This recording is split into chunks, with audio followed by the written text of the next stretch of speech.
सरदार थे, मालदार आदमी थे, बड़ी तिजारत की, माल कमाया, नाम कमाया, दुनियादारी की, सारे काम किए, फिर वो मुसलमान हुए। और जिस दिन मुसलमान हुए ना, अपने आप को अच्छी तरह बांधा, जकड़ा, हाथ पैर बांध लिए, सोचें कंट्रोल कर ली, और हर चीज़ को बोरी में बंद करके रसूलुल्लाह के कदमों में फेंक दिया। फिर जो हुजूर ने कहा जनाब सिद्दीक अकबर ने किया। फिर हुजूर जो फरमाते थे ना किसी और से भी, तो सिद्दीक अकबर समझ जाते थे कि मेरे नबी पाक की रिजा क्या है। फिर वो अपने आप को, फिर उन्हें मज़ा आया, फिर उन्होंने जी के दिखाया, और इस तरह गुलामी की कि वो नबी पाक के लाडले हो गए। हुजूर को उनसे प्यार हो गया, सरकार उन्हें चाहने लगे। देखे ना, बंदे को पता होता है कि ये फलाना बंदा जो है ना, ये मेरी मर्जी के बगैर आगे पीछे हो सकता। तो हजरत अबू बकर सिद्दीक, फिर हुजूर ने जनाब सिद्दीक अकबर से प्यार किया। हदीस के रावी हैं मौला अली शेर खुदा करमल्लाहु तआला वजहुल करीम। किसी ने पूछा था, अली आप बताइए नबी पाक अलैहिस्सलाम को सबसे ज़्यादा प्यार किसके साथ था? तो आप फरमाने लगे सैयदा आयशा सिद्दीका के साथ। तो वो कहने लगा मैंने तो मर्दों में पूछा था। तो हज़रत अली फरमाने लगे वो भी कोई मुश्किल सवाल नहीं, हुजूर को मर्दों में सबसे ज़्यादा प्यार आयशा के बाप अबू बकर सिद्दीक से था। अच्छा, यहाँ एक और लुत्फ़ की बात है, इसी मिशकात में ये हदीस है, तो इसी मिशकात में की दूसरी हदीस भी सुने। किसी ने हज़रत आयशा सिद्दीका से पूछा कि नबी करीम को सबसे ज़्यादा प्यार किसके साथ है? कहने लगी ये कोई पूछने वाली बात है, सैयदा फातिमा ज़हरा के साथ। तो वो कहने लगा जी मैंने तो मर्दों में पूछा था। तो फरमाने लगे ये भी कोई मुश्किल सवाल नहीं, हुजूर को मर्दों में सबसे ज्यादा प्यार फातिमा के शौहर मौला अली शेर खुदा के साथ। वो एक दूसरे पर रश्क कर रहे हैं और दुनिया कहती है कि माज़अल्लाह हसद कर दे। वो रश्क कर रहे हैं, रश्क से बता रहे। हुजूर को प्यार था जनाब सिद्दीक अकबर से। कई दफा ना कुछ अपने भी बोझ बनने लगते हैं, वो मर्जी के मुताबिक नहीं चलते। वो थोड़ी सी अपनी भी ख्वाहिश शामिल कर, थोड़ी अपनी भी अना शामिल करता है। तेरी अगर अना यार के मुकाबले में आ गई तो दुनिया का सबसे कमजोर आदमी है। तू कंगाल बंदा है कि महबूब के रास्ते में तेरी अना आ गई, गुलामी के रास्ते में तेरा वजूद आ गया, और फकीरी के रास्ते में तेरी जात आ गई। तू कंगाल आदमी है, तू सियाना नहीं, दुनिया का सबसे पागल आदमी है। हजरत सिद्दीक अकबर ने अपने आप को लपेट के हुजूर की बारगाह में पेश की। कभी कोई शय रास्ते में आई, न बाप, न बच्चे, न घर, न दौलत, न जवानी, न शोहरत, न इक़्तिदार, न वकार, कोई शय नहीं।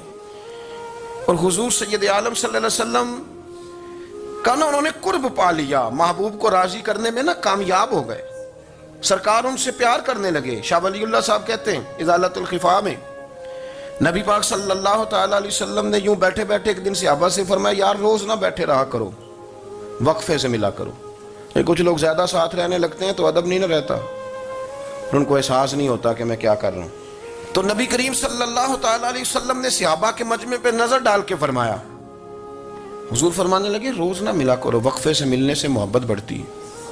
हजरत सिद्दीक अकबर भी मजमे में बैठे थे, वो भी 3 नमाजों में ना आए तो पीछे ही नमाज पढ़ के चले गए। एक रवायत है असर मगरिब इशा, और दूसरी जगह लिखा कि नहीं ज़ोहर असर मगरिब थी। पीछे नमाज पढ़ी चले गए, फिर असर पढ़ी चले गए, फिर मगरिब पढ़ी। और हुजूर ने जोर के बाद हजरत अनस बिन मालिक से पूछा अबू बकर नहीं आए? फिर असर के बाद पूछा अबू बकर नहीं आए? फिर मगरिब के बाद पूछा अबू बकर नहीं आए?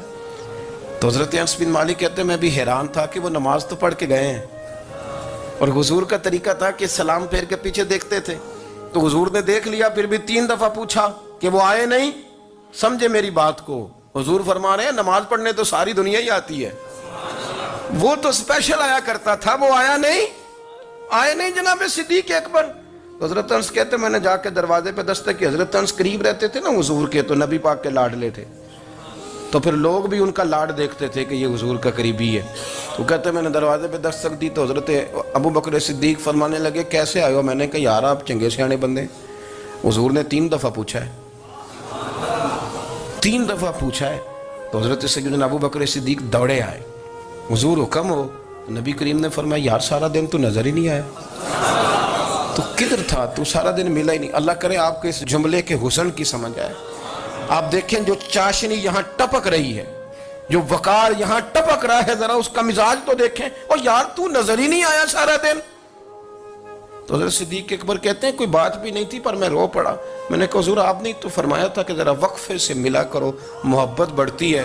تو حضور فرمانے لگے ابو بکر میں نے کہا تھا پر تجھے تو نہیں نہ کہا تھا, تو کوئی اور تھے جن کو کہا تھا, تجھے تھوڑا کہا تھا. اور اتنے بڑے جملے نہیں ملیں گے.